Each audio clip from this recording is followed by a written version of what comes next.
ملکند په حق باندې یو مزاحیه ټپه رایاده شوه وایي د ملکند په سر مې خښ کوي د ملکند په سر مې خښ کوي خپه مې ښکاره کوي چې لتی خلکو ته ږدمه دې کوم هغه کاسي شوې ده چې دا خلک ټول عمر لتی ږدي خلکو ته راشد خان نو د یو بل ولاګ سره افسر افغان دا شیبې مونږه د سوات په لور باندې روانو د سوات نه به زمونږه یو نو سفر چې دی هغه دوام لري بونیر ته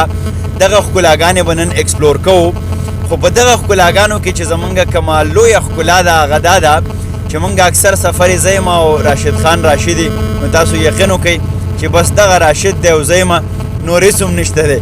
نن چې به په دغه سفر کې مونږ سره څوک ملګرتیا کوي هغه زمونږه د ټولو شریک استاذ ډیر محترم پروفیسر ډاکټر عباسین یوسفزی صاحب او د دې ترڅنګ شوکت سواتی د زمزمې د ټپې یو ډیر غړمبېدلی غږ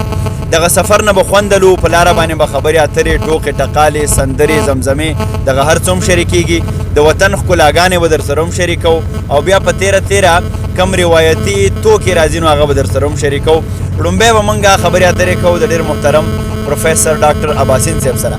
سلام مې هم واخلې او دا راته ووایې سرجي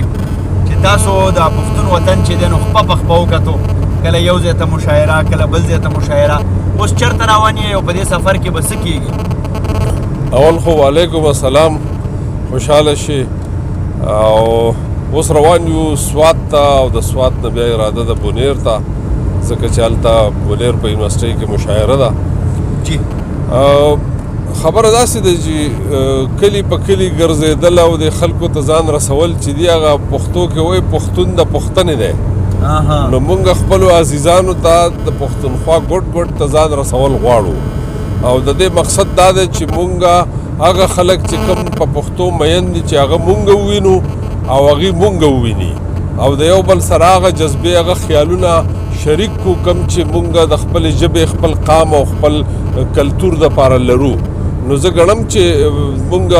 چې دا کم کار کوو دا کار چې دی دا ډېر ګران کار دی او ځینې خلک چې دي چې څه څوک داسې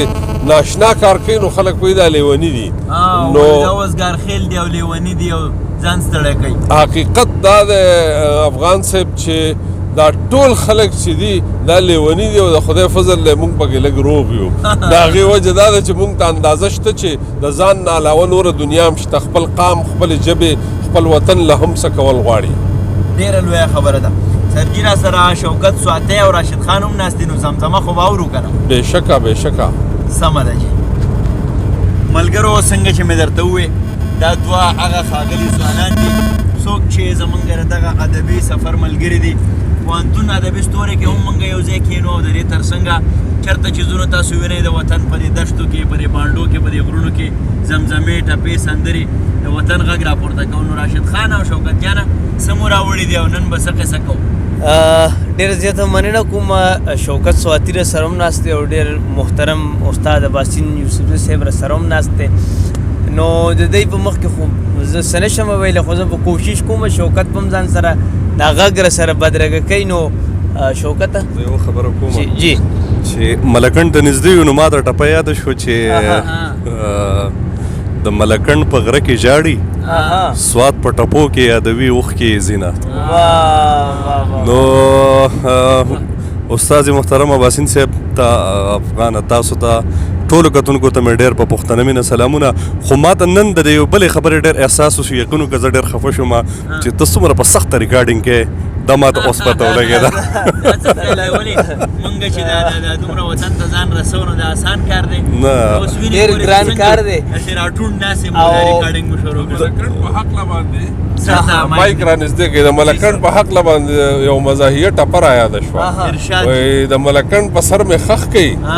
د ملکند په سر مې خښ کوي خپه مې ښکاره کوي چې لتی خلکو ته ږدمه دې کوم هغه کاسي شوې ده چې دا خلک ټول عمر لتی ږدي خلکو ته راشد خان نو زمزمه راشد وایي چې یو مطلب ده او یو شعر دی هغه به پکې ډالۍ کومه چې زما ډېر زیات خوښ هم دی سرجي ته دې ډالۍ وي چې دا یو شاعر وایي دا مازغه مې چرته ږدمه نو راځمه زړه په لپه کې راوړمه نو راځمه او دا مازغه مې چرته ږدمه نو راځمه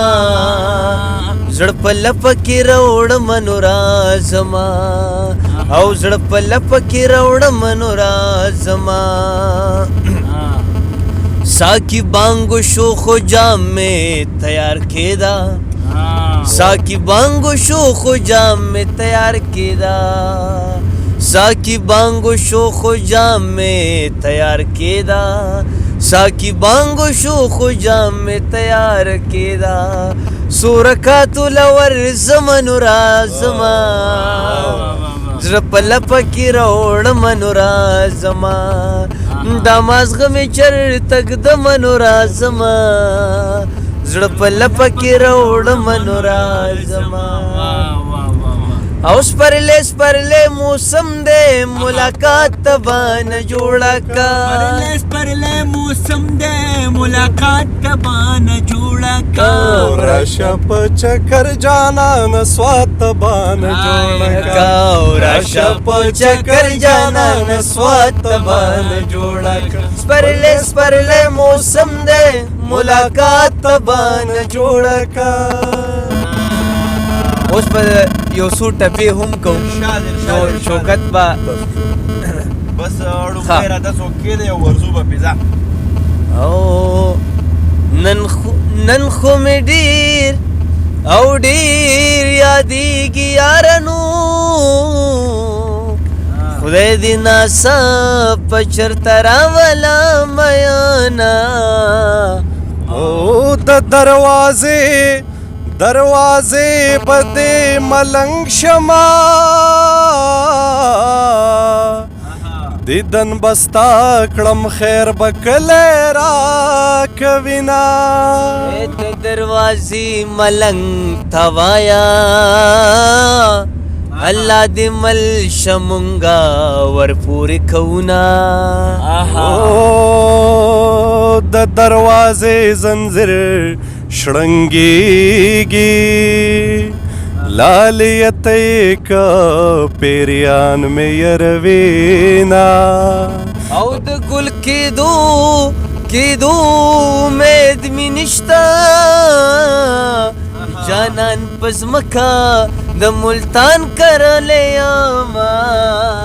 او دا په ما څه شوي د خدایا چې څوک یې نوم رایادوي ژړا راځي نه